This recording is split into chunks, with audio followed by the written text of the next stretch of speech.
하나님 아버지, 주께서 허락하신 말씀 감사함으로 듣겠습니다. 사모함 듣고자 합니다. 성령께서 감화 감동하시옵소서. 주의 말씀이 우리의 가슴에 담기게 하시고 우리의 삶 속으로 녹아들게 하옵소서. 주께서 허락하신 삶으로 오늘 함께 꽃 피우게 하시고 열매 맺게 하시고 향기로 품어져 나오게 하옵소서. 사람들에게 필요한 사랑으로 샘솟게 하옵소서. 부탁드리오며 예수님 이름으로 기도합니다. 아멘. 오늘은 마태복음 21장에서 23장까지 말씀 함께 읽습니다. 마태복음의 이야기가 이제 예루살렘, 예수님의 마지막 사역, 피날레 사역인 예루살렘 사역으로 향해 가고 있습니다. 드디어 예루살렘 사역 안으로 오늘 우리가 들어가고 거기에서 예수님의 마지막 주님 이 땅을 향하신 이스라엘 민족을 향하신 마지막 사역을 우리가 만나게 됩니다. 마태복음 21장입니다. 그들이 예루살렘에 가까이 가서 감람산 벳박에 이르렀을 때 예수께서 두 제자를 보내시며 이르시되 너희는 맞은편 마을로 가라. 그리하면 곧 매인 나귀와 나귀 새끼가 함께 있는 것을 보리니 풀어 내게로 끌고 오라. 만일 누가 무슨 말을 하거든 주가 쓰시겠다 하라. 그리하면 즉시 보내리라 하시니 이는 선지자를 통하여 하신 말씀을 이루려 하심이라.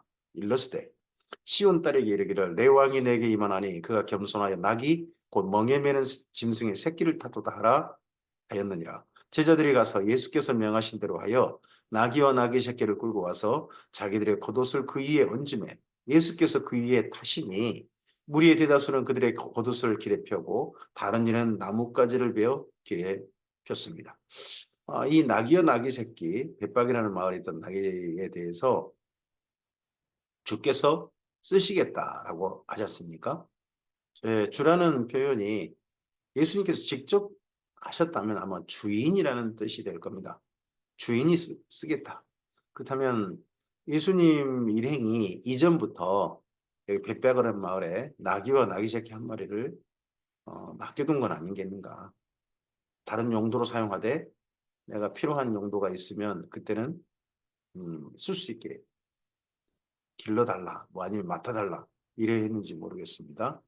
어, 그냥 남의 것을 갖다가 내 주께서 쓰시겠다 하고 가져가시는 그런 예수님은 아니실 것이다 한 생각을 가지고 있습니다. 저는 앞에서 가고 뒤에서 따르는 무리가 소리 높여 이르되 호산나 다윗의 자손이여 찬송하리로다 주의 이름으로 오시는 이여 가장 높은 곳에서 호산나 하더라. 따르는 무리들이 이번에 예수님의 예루살렘 입성을 오시는 그 메시아 특별히 미가서를 떠올리고 뭐 이런 데 또 스가랴서라든지 이런 데를 떠올리고 그러면서 이렇게 예수님을 맞이합니다. 예수께서 예루살렘에 들어가시니 온 성이 소동하여 이르되 이는 누구냐 하거늘 무리가 이르되 갈릴리 나사렛에서 온 선지자 예수라 하더라. 무리들도 묻습니다. 이는 누구냐? 갈릴리 나사렛에서 온 선지자 예수라 하니라. 주의 이름으로 오시는 이라고 맞아들였는데 예루살렘에 들어가서는 갈릴리 나사렛에서 오는 선지자 예수다. 좀 소개가 격이 좀 낮아져 버렸네요. 예수께서 성전에 들어가사 성전 안에서 매매하는 모든 사람을 내쫓으시며 돈 바꾸는 사람들의 상과 비둘기 파는 사람들의 의자를 불러 엎으시고 그들에게 이르시되 기록된 바 내 집은 기도하는 집이라 일컬음을 받으리라 하였거늘 너희는 강도의 소굴을 만드는도다 하시니라. 성전에서 예수님께서 하신 일은 첫째, 성전에서 하지 않아야 할 일에 대해서는 못하게 해버리신 겁니다. 그걸 성전 청결이라고 그러죠. 그럼 진짜 해야 할 일은 뭘까요? 그 다음이죠. 맹인과 전원자들이 성전에서 예수께 나오매 고쳐주셨습니다. 성전은 어떤 곳이야 합니까? 하나님 안에서 고침받은 곳이야 합니다. 물론 여기서 고침받은 장소는 아마도 솔로몬 행각이라든지 그 안에 있는 여인의 뜰 또는 이방인의 뜰이라 불리는 그런 곳이었을 겁니다. 대제사장들과 서기관들이 예수께서 하시는 이상한 일과 또 성전에서 소리질러 호산나 다윗의 자손이 하는 어린이들을 보고 노하여 예수께 말하되 그들이 하는 말을 듣느냐? 질문이죠. 그들이 하는 말을 듣느냐? 예수께서 이르시되 그렇다. 어린 아기와 젖먹이들의 입에서 나오는 찬미를 온전하게 하셨다 함을 너희가 읽어본 일이 없느냐 하시고 그들을 떠나 성 밖으로 베다니에 가서 거기서 유하시니라. 성 밖에서 베다니에 가서 유하셨습니다. 이 베다니에 우리가 알고 있는 유명한 우리에게 익숙한 이름들이 있죠. 네, 나사로, 마르다, 마리아. 이른 아침에 성으로 들어오실 때에 시장하신지라. 길가에서 한 무화과 나무를 보시고 그리로 가서 잎사귀밖에 아무것도 찾지 못하시고 나무에게 이르시되 이제부터 영원토록 내가 열매를 맺지 못하리라 하시니 무화과 나무가 곧 마른지라. 이 무화과 나무가 마른 사건은 상당히 의미심장한 사건으로 글을 읽는 이들은 말하고 있습니다. 저도 의미심장한 사건으로 봅니다. 그냥 이 잎사귀밖에 무성한 잎사귀밖에 없었다. 그러면 아마도 다른 이들이 이미 먼저 열매를 따먹었을 겁니다. 이 무화과 나무가 그냥 잎사귀만 그렇게 막 내리고 그러지는 않았을 겁니다. 이미 먼저 온 나그네들이 다른 나그네가 그 무화과 나무를 따먹었을 거예요. 근데 이 열매를 찾는 예수님, 사실은 이 무화과 나무가 예루살렘 가득했죠. 그래서 그 열매를 찾았는데 열매가 없는 겁니다. 이제 열매 맺지 못할 것이다. 새로운 시대가 열려버리는 거죠. 제자들이 보고 이상히 여겨 이르되 무화과 나무가 어찌하여 곧 말랐나이까. 예수께서 대답하여 이르시되 내가 진실로 너희에게 이르노니 만일 너희가 믿음이 있고 의심하지 아니하면 이 무화과 나무에게 된 이런 일만 할 뿐 아니라 이 산더러 들려 바다에 던지라 하여도 될 것이요 너희가 기도할 때에 무엇이든지 믿고 구하는 것은 다 받으리라 하시니라. 여기 무화과 나무가 이 어떻게 왜 무화과 나무를 말랐습니까? 라고 했는데 예수님께서는 또 답변이 갑자기 믿음이 있고 기도 뭐 이런 걸로 답변을 하셨어요. 그래서 이 답변이 정확한 답변이셨을까? 아니면 다른 데 이야기인데 여기다 가져오신 건 아닌가? 하는 생각도 해봅니다. 어, 마가복음이 이렇게 기록되어 있고 마태복음이 이렇게 여기 기도하는 내용으로 연결되어 있죠. 예수께서 성전에 들어가서 가르쳤습니다. 성전에서 하실 일이 뭡니까? 하나님께서 고치신 일이었습니다. 먼저. 그리고 또 하나 일이 뭡니까? 가르치시는 겁니다. 가르침이 이루어져야 될 것이 성전입니다. 예수께서 성전에 들어가 가르치실세. 그럼 이 가르치신 장소가 아마도 그 솔로몬 행각이라든지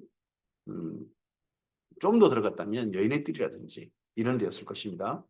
대제사장들과 백성의 장로들이 나와 이르되 내가 무슨 권위로 이런 일을 하느냐 또 누가 이 권위를 주었느냐.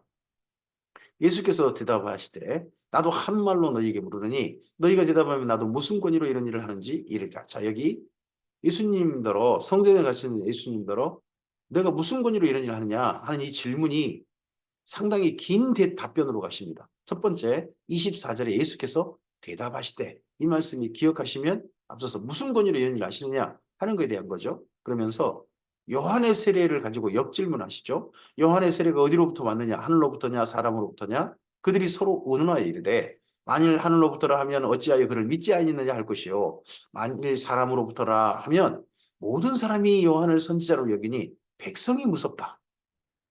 모든 사람이 요한을 선지자로 여기니 백성이 무섭다 하여 예수께서 대답하여 이르되 우리가 알지 못하노라 하니 예수께서 이르시되 나도 무슨 권위로 이런 일을 하는지 너희에게 이르지 아니하리라. 그러나 너희 생각에는 어떠하냐? 어떤 사람에게 두 아들이 있는데 맏아들에게 가서 이르되 예 오늘 포도원에 가서 일하라 하니 대답하여 이르되 아버지 가겠나이다 하더니 가지 아니하고 둘째 아들에게 가서 또 그와 같이 말하니 대답하여 이르되 실속이다 하였다가 그 후에 뉘우치고 갔으니 그 둘 중에 누가 아버지의 뜻대로 하였느냐? 이르되 둘째 아들이니이다. 사람들이 충분히 생각할 만한 답변을 할 수 있도록 질문하시죠.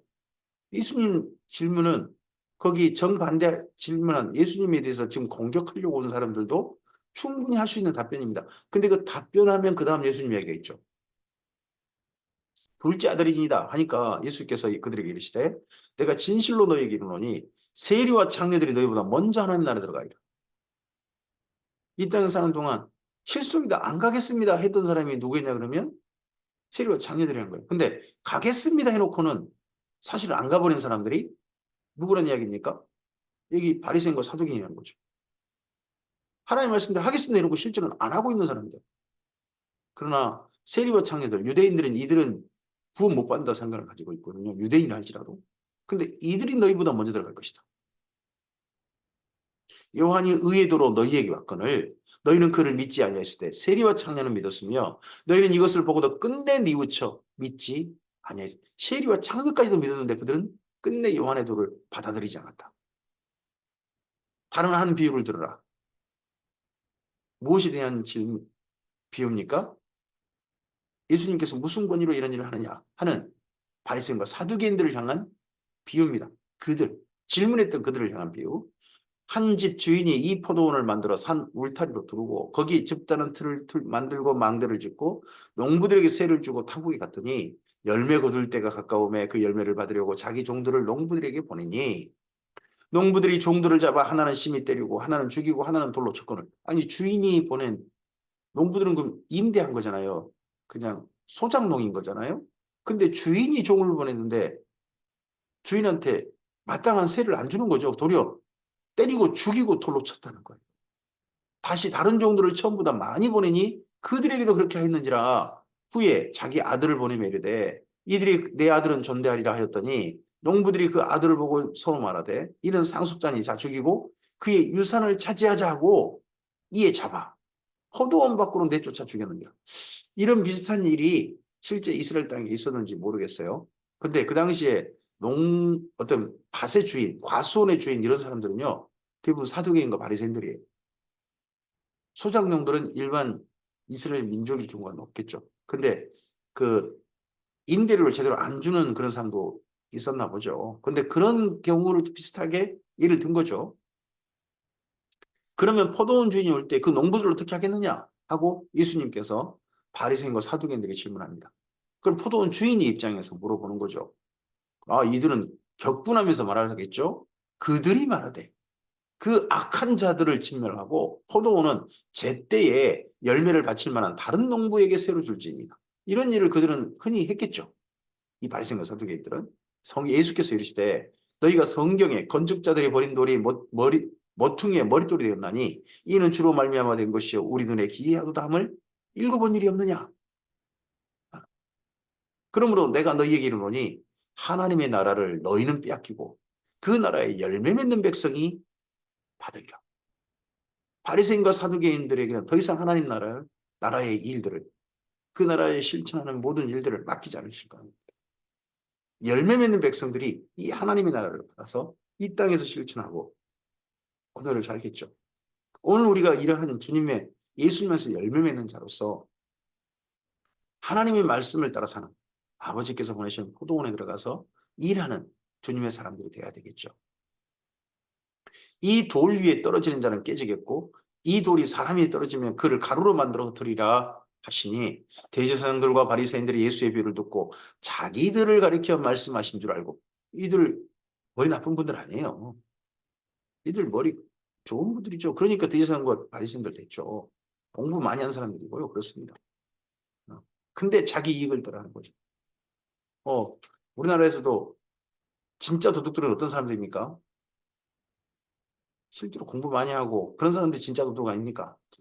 권력을 가지고 있고. 이들도 예수님 말씀이 자기들 향한 포도원 주인 행세를 하고 있는 자기들 같은 그런 말인 줄 알고 예수님을 잡고자 하나 무리를 무서워하니 이는 그들이 예수를 선지자로 알미었더라. 계속해서 예수님의 말씀이 이어집니다. 마태복음 22장입니다. 예수께서 다시 비유로 대답하여 이르시되 여기 비유로 대답하신다고 하지 않습니까? 무엇에 대한 대답이십니까? 예수께서 성전에 가시고 계실 때 당신이 무슨 권위로 이런 일을 합니까? 하는 그 질문에 대한 비유입니다. 답변 비유. 그게 21장 1절부터 이하. 이게 왕의 아들의 혼인잔치 비유죠. 천국은 마치 자기 아들을 위하여 혼인잔치를 베푼 어떤 임금과 같으니, 이게 예수님께서 성전에 앉아 가르치신 권위에 대한 질문에 대한 답변이십니다. 예수님은 성전에 왜 계신 겁니까? 앉아 계신 겁니까? 이 답변을 보면, 비유 답변을 보면 예수님은 지금 왕으로 오셨습니다. 혼인잔치를 베푼 어떤 임금 같은 왕으로서 그 자리에 계십니다. 이스라엘 민족이 왕으로 오신 거죠. 그 종들을 보내어 그 청한 사람들을 혼인잔치에 오라 하였더니 오기를 싫어하거늘 다시 다른 종들을 보내며 이르되 청한 사람들에게 이르기를 내가 오찬을 준비하되 나의 소와 살진 짐승을 잡고 모든 것을 갖추어니 혼인잔치에 오소서 하라 하였더니 그들이 돌아보지도 않고 한 사람은 자기 밭으로 한 사람은 자기 사업하러 가고 그 남은 자들은 종들을 잡아 모욕하고 죽이니 임금이 노하여 군대를 보내어 그 살인한 자들을 진멸하고 그 동네를 불사르고. 예수님께서는 어떤 권위를 가지고 있습니까? 예수님의 초대, 하나님의 초대에 거역하는 자들, 그 사람들을 죽일 수 있는, 진멸할 수 있는 권위를 가지고 그 성전에 계십니다. 하나님께서 성전에 계신 이유는 이스라엘 민족을 살리기 위해서만이 아니셨습니다. 끝내 주님의 부탁을, 주님의 권하심을 거역하는 이스라엘 민족을 진멸하시는 하나님으로 또한 성전에 계시기도 했죠. 이에 종들에게 이르시되 혼인잔치는 준비되었으나 청한 사람들은 합당하지 아니하니 네 거리 길에 가서 사람을 만나는 대로 혼인잔치에 청하여 오라 한대. 또 예수님은 어떤 권위로 거기 계십니까? 본래 이스라엘 민족을 청하셨습니다. 하나님께서 그런 청하심으로 이스라엘 민족에게 오셨습니다. 근데 이스라엘 민족이 거절하니까 다른 민족들, 네 거리 길거리에서 나가는 이방인들, 이 사람들을 이제 성전에 와서 하나님 앞에 설 수 있도록, 예배할 수 있도록 하는 새로운 법을 만드실 수 있는 분이 예수님입니다. 새 언약이죠. 옛 언약, 이스라엘 민족이 받은 신에서 언약에는 이스라엘 민족만 하나님 앞에서 제사할 수 있었습니다. 기도는 이방인도 할 수 있었죠. 하나, 제사는 이스라엘 민족만 할 수 있었습니다. 근데 예수님께서 이 성전에 오셔서 왕으로서 제도를 바꿔버리십니다. 제도를 새롭게 만드십니다. 이스라엘 민족이 이렇게 악하니 이스라엘 민족 너희 말고 이방인들이 와서 제사하는 곳을 만들겠다. 하나님께. 그래서 이방인들도 이제 제사할 수 있는 새로운 시대가 열리는 겁니다. 종들이 길에 나가 악한 자나 선한 자나 만나는 대로 모두 데려오니 혼인잔치에 손님들이 가득한지라. 네 거리 길에서 만나는 사람들이면 뭐 혼인 예복 이런 거 입지 못했겠죠. 길에 가는데 뭐 더나 악한 자나 선한 자나 만나는 대로 다 데려왔는데 그들이 옷차림이 중구난방일 수 있죠. 그래서 그러면 그들은 옷차림이 그래도 왕의 혼인잔치인데 예복을 왕이 준비했겠죠. 그래서 손님들한테 한 벌 한 벌을 나눠줬을 겁니다. 그 예복은 사람들이 준비한 게 아닙니다. 예수님께서 우리들의 예복을 준비하셨습니다. 하나님의 혼인잔치에 들어가 하나님과의 만남의 자리에 들어갈 수 있는 예복을 준비해 주셨습니다. 임금이 손님들을 보러 들어올새 거기서 예복 입지 않는 한 사람을 보고 이 사람은 자기 옷이 얼마나 삐까번쩍했는지 모르지만 왕이 내린 이 혼인잔치에 들어올 수 있도록 자격인 예복을 입지 않고 있는 거예요. 그 자리에. 이르되 친구여 어찌하여 예복을 입지 않고 여기 들어왔느냐 하니 그가 아무 말도 못합니다. 우리가 주님께서 주신 그 예복을 입지 않냐면 그 하나님과 만남의 자리에서 쫓겨납니다. 아무 말도 할 수 없습니다. 그 예복을 입어야만 거기 들어갈 수 있습니다. 이게 하나님의 은혜의 선물이죠. 우리는 이를 구원이라고 말하고 예수님께서 우리 주신 속죄의 은혜라고 말을 합니다.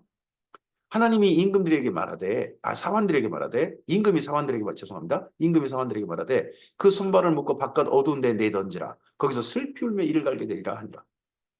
하나님의 자리에 하나님께 언젠가 만나시는 그 만남의 자리에 예복을 입지 예수님께서 주신 임금으로서 주신 그 예복을 입지 않고 서 있는 자는 바깥 어두운 데 내던지게 됩니다. 청함을 받은 자는 많되 택함을 입은 자는 적으니라. 이러한 권위로 지금 성전에 앉아 계신다는 비유인 거죠. 예수님께서 사실 답변하셨습니다. 바리새인과 사두개인들에게. 이에 바리새인들이 가서 어떻게 하면 예수를 말의 올무에 걸리게 할까 상의하고 자기 제자들을 헤롯 당원들과 함께 예수께 보내어 말하되 선생님이여 우리가 아노니 당신은 참되시고 진리로 하나님의 도를 가르치시며 아무도 거리낀 일이 없으시니 이는 사람을 왜 물어보지 아니하심이니이다. 이때부터 예수님께서 성전에서 세 번째 하십니다. 그게 논쟁입니다. 토론이죠. 성전에서 뭐 할 수 있습니까? 진짜 하나님의 일이 무엇일까? 하나님이 선하신 뜻이 무엇일까? 예, 논쟁할 수 있습니다. 토론할 수 있습니다. 그러면 당신의 생각에는 어떠한지 우리에게 이루소서. 가이사에게 세금을 바치는 것이 옳으니까 옳지 아니하니까 이런 질문을 한 겁니다. 이 질문 속에는요, 그들의 악함이 있다는 거예요. 예수께서 그들의 악함을 아시고 이르시되 외식하는 자들아 어찌하여 나를 시험하느냐. 세금 낼 돈을 내게 보이라 하시니, 예, 황제한테 바칠, 로마제국 황제한테 바칠 세금 낼 돈을 내게 보이라 이렇게 하시니 데나리온 하나를 가졌습니다. 데나리온은 네, 로마 돈인 거죠. 예수께서 말씀하시되 이 형상과 이 글이 누구의 것이냐. 이르되 가이사의 것입니다. 실제로 그 데나리온에는 황제의 얼굴, 뭐 그런 글이 거기 새겨져 있다고 합니다. 이에 이르시되 그런즉 가이사의 것은 가이사에게 하나님의 것은 하나님께 바치라 하시니 이 그들이 이 말씀을 듣고 놀랍게 여겨 예수를 떠나니라. 자, 먼저 여기서 예수님께서 사실 답변 가이사의 것은 가이사한테 하나님의 것은 하나님께 바치라 이 말씀 하시지 않습니까? 이 말씀이 사실은요. 거기 성전 입구에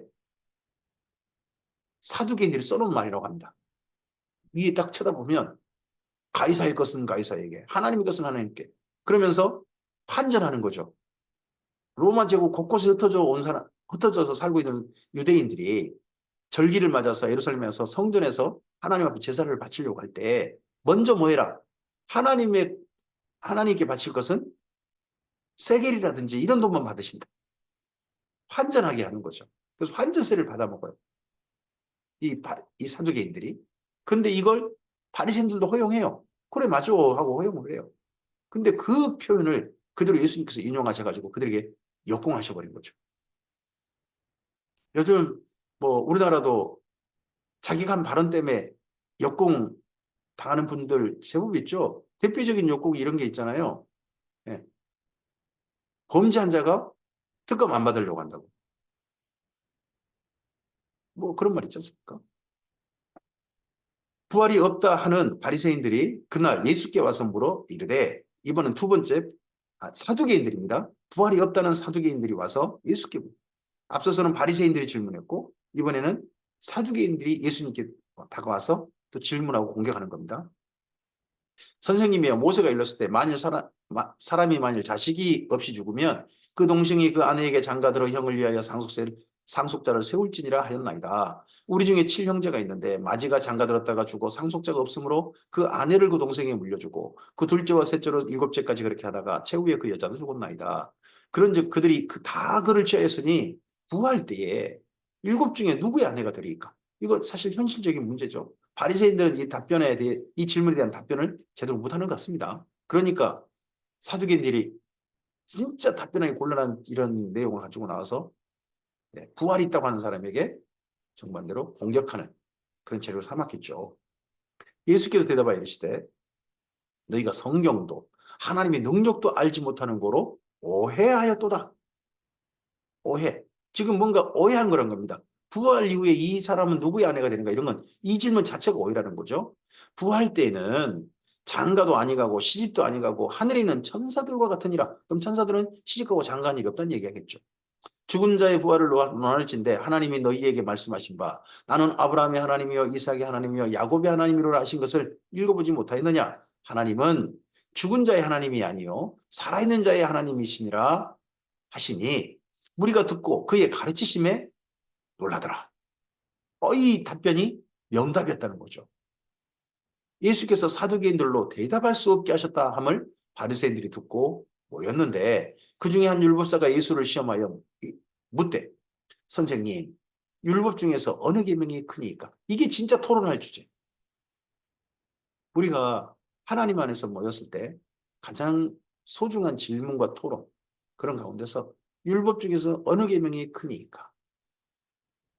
예수께서 이르시되 내 마음을 다하고 목숨을 다하고 뜻을 다하여 주 너희 하나님을 사랑하라 하셨으니 이것이 크고 첫째 되는 계명이요. 둘째도 그와 같으니 내 이웃을 내 자신같이 사랑하라 하셨으니 이 두 계명이 온 율법과 선지자의 강령이니라 하십니다. 네, 하나님 사랑, 이웃 사랑이죠.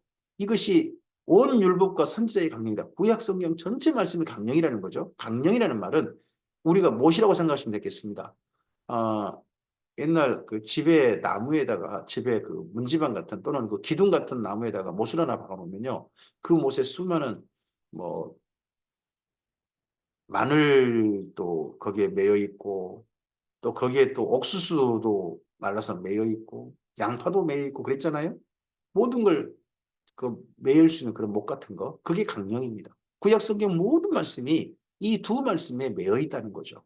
다 달려 있다는 겁니다. 바리새인들이 모였을 때 예수께서 그들에게 물으시되 너희는 그리스도에 대하여 어떻게 생각하느냐 누구의 자손이냐 대답하되 다윗의 자손이니라. 이번 거꾸로 예수님께서 질문하십니다. 이제 예수님께서 그동안 질문을 받고 답변하시는데 이제는 예수께서 그들에게 질문하십니다. 네. 그리스도에 대해서 어떻게 생각하느냐 누구의 자손이냐 이게 예수님의 질문이십니다. 이르시되 그러면 다윗이 성령에 감동되어 어찌 그리스도를 주라 칭하여 말하되 아니 다윗이 자손이라면 다윗이 어이구 내 사랑하는 후손이여 이래야 되는데 그리스도를 주라 칭했다는 거죠. 주께서 내 주께 이르시되 내가 내 원수를 내 발 아래 둘 때까지 내 우편에 앉아 있으라 하셨도다. 하였느냐 이 시편 말씀인데 다윗의 시편이죠. 다윗이 그리스도를 주라 칭하였은즉 어찌 그의 자손이 되겠느냐 하시니 다윗보다 먼저 있으니까 먼저 계시니까 그 그리스도를 메시아를 주님이라 한 거 아니겠느냐. 근데 어떻게 후손이란 말이냐 하자 이에 대해서 한마디도 능히 대답하는 자가 없고 그날부터 감히 그에게 묻는 자도 없더라. 예수님께 질문했던 거꾸로 답변을 너무나 잘해버리시고 거꾸로 역질문했다가 아주 자기들의 답변도 제대로 못하는 사람임을 드러나는 무식함이 드러나는 그런 것이 되기 때문에 이제 예수님하고는 말을 더 이제 안 섞으려고 자기들이 미천 틀릴까 봐 그랬다는 거죠. 그러자 예수께서 이 특별히 바리새인들을 향하여서 화를 선포하십니다.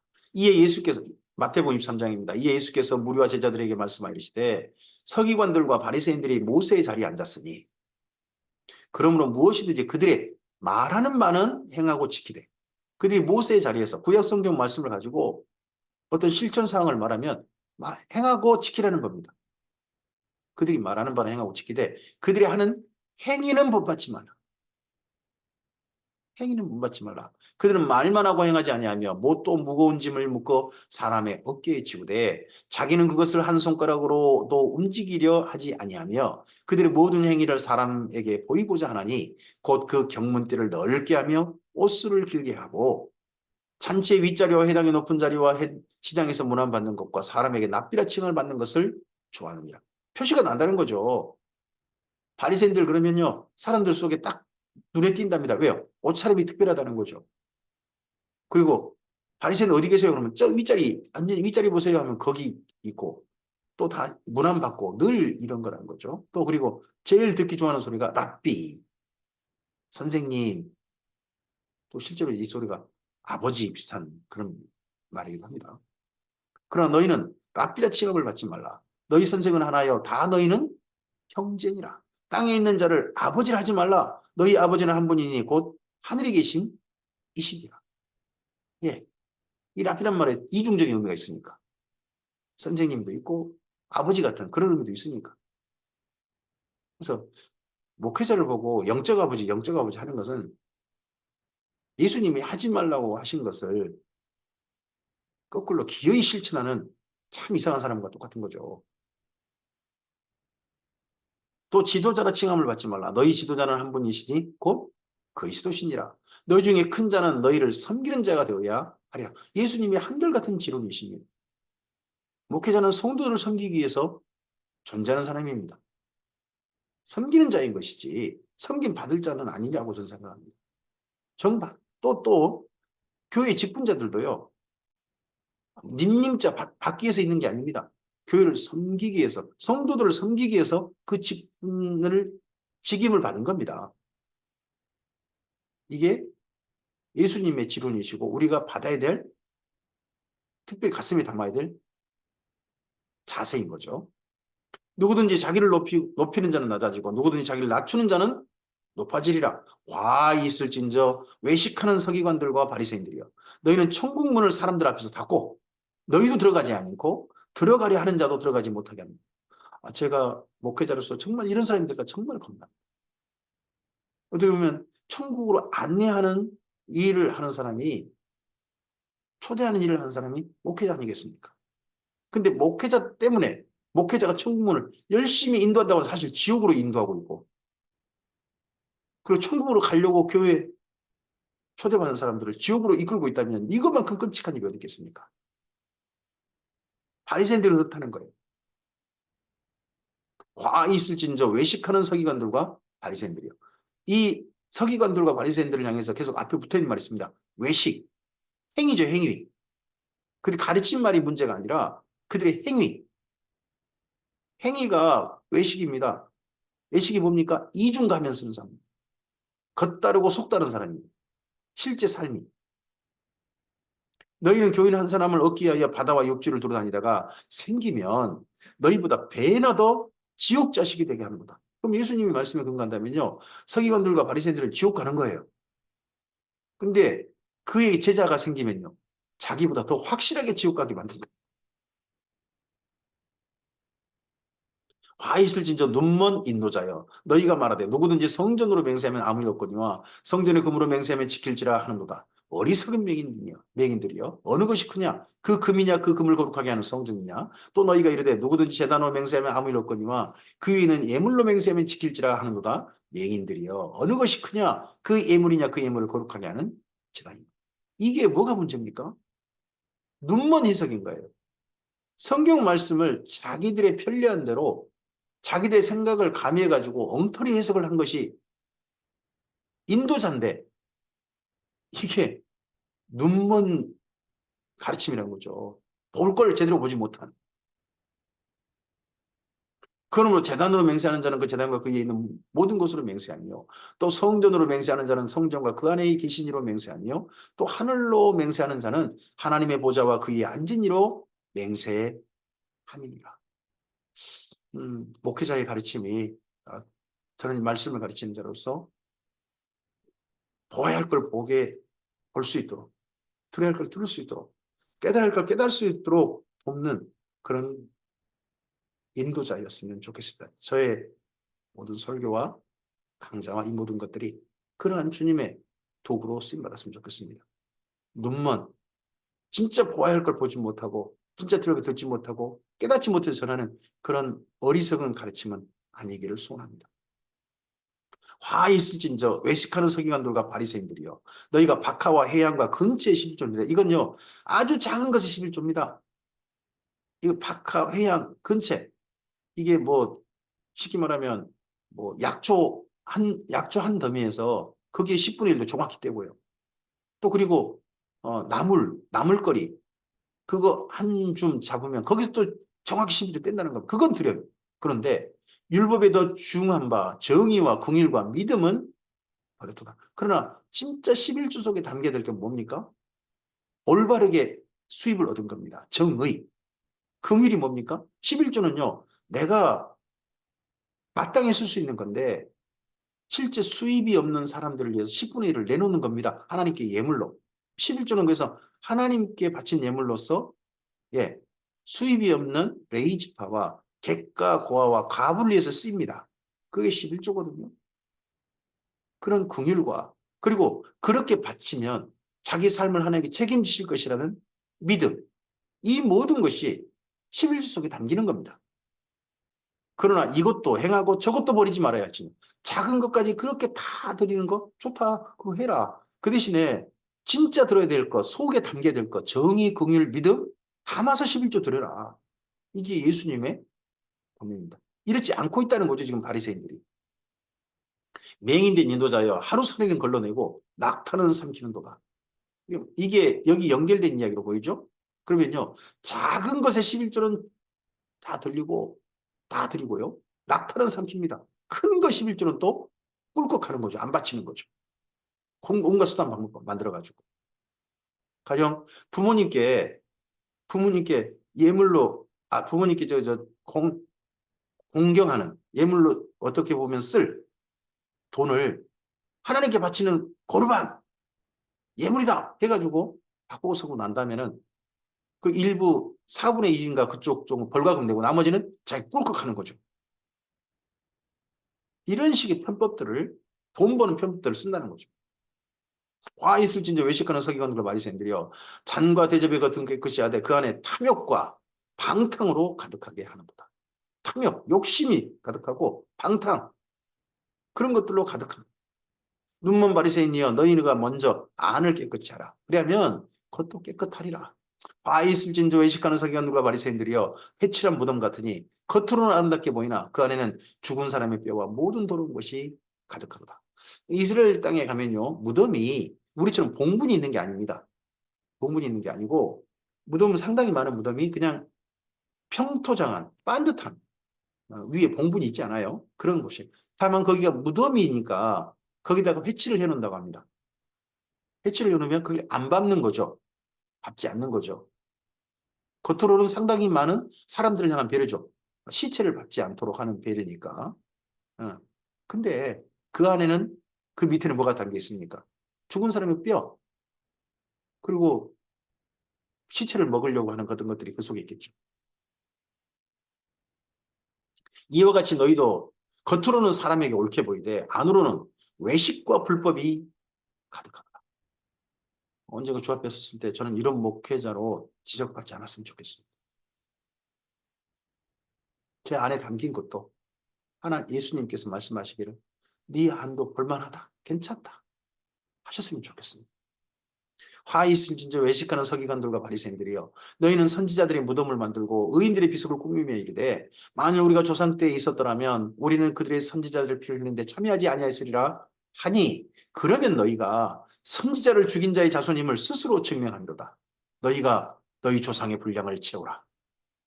뱀들아 독사의 새끼들아 너희가 어떻게 지옥의 판결을 피하겠느냐. 그러므로 내가 너희에게 선지자들과 지혜 있는 자들과 서기관들을 보내매 너희가 그 중에서 더러는 죽이거나 십자가에 못 박고 그 중에 더러는 너희 회당에서 채찍질하고 이 동네 저 동네로 따라다니며 박해하리라. 자 여기 34절 말씀은요 미래형이에요. 나중에 이럴 것이다. 선지자들 지혜 있는 자들 서기관들을 보낸다. 이게 예수님은 예수님의 선지자들 예수님의 지혜 있는 자들 예수님의 서기관들을 보내실 겁니다. 그런 사람들 보내면 네, 이 바리새인들이 특히 죽이는데 핍박하는데 앞장설 거라는 거죠. 그러므로 의인 아벨의 피로부터 성전과 제단 사이에서 너희가 죽인 바라가의 아들 사가랴의 피까지 요아스 왕 때 여호야다의 아들인 이 사가랴가 죽죠. 바라가 바라크 야후라고 하는 이름이 그래서 사가랴의 아들이거나 아니면 사가랴의 다른 이름으로 그렇게 우리에게 그렇게 알려져 있습니다. 그 피까지 땅 위에서 흘린 의로운 피가 다 너희에게 돌아가리라. 너희는 그러한 벌을 받게 될 것이다. 그래서 그런지 AD 70년에 이 바리새인들이 중심한 예루살렘이 불타버리죠. 다 죽임당하고 네. 살아남은 사람들은 로마의 노예로 잡혀가는 포로로 잡혀가는 그런 일을 겪게 되죠. 내가 진실로 너희에게 이르노니 이것이 다 이 세대에게 돌아가리라. 현재 이 세대. 예루살렘아 예루살렘아 선지자들을 죽이고 내게 파송된 자들을 돌로 치는 자여 암탉이 그 새끼를 날개아래 모음같이 내가 내 자녀를 모으려 한 일이 몇 번이더냐. 그러나 너희가 죄송합니다. 그러나 너희가 원하지 아니하리로다. 보라 너희 집이 황폐하여 버려진 바 되리라. 내가 너희에게 이르노니 이제부터 너희는 찬송하리로다. 주의 이름으로 오시는 이 할 때까지 나를 보지 못하리라 하시니라. 정말 메시아를 보고 싶었는데 보고 싶어하고 대망했는데 갈망했는데 메시아가 오니까 죽여버리고 그리고 또 메시아의 제자들이 이스라엘 민족에게 복음을 전하는데 끝내 받아들이 그들마저도 핍박하고 죽이고 한 사람들이 되다가 멸망당하는 한 예루살렘과 함께 망하는 사람들 그들이 바리새인들이 되겠죠. 오늘 여기까지 말씀입니다. 주님께서 예루살렘에 드디어 입성하셨습니다. 그랬는데 예루살렘은 예수님을 받아들이지 않습니다. 대적합니다. 특별히 지도자들이 그러합니다. 그 지도자들의 민낯을 낱낱이 여기 마태복음은 드러냅니다. 우리들의 속살, 우리들의 속마음, 우리들의 속 사람에 대한 민낯, 있는 그대로의 모습은 주께서 가장 잘 아실 것입니다. 주님께서 우리의 속사람도 보시면서 겉다르고 속다르도 하지 아니하시고 너는 너희 안에 담긴 아름다운 것으로 말미암아 내 삶을 이렇게 살고 있구나 하시는 그런 삶이 우리의 삶이었으면 좋겠습니다. 바리새인들의 그리고 예루살렘의 운명이 예수님을 거절한 그들의 운명이 정해지고 말았습니다. 우리들의 마지막 도착지는 하나님 아버지께서 기다리시는 그곳이었으면 좋겠습니다. 영화의 구원에 이르게 하시는 주님을 우리는 만났으면 좋겠습니다. 오늘 그러한 걸음 가운데 이 하루 우리 주님의 뜻을 받들어서 아름다운 삶으로 주님과 함께 동행하는 성령님과 함께 동행하는 우리 이기를 바랍니다. 주께서 우리 걸음 가운데 함께 하시고 잘했다 하시는 칭찬이 이 하루 있기를 바랍니다. 감사합니다.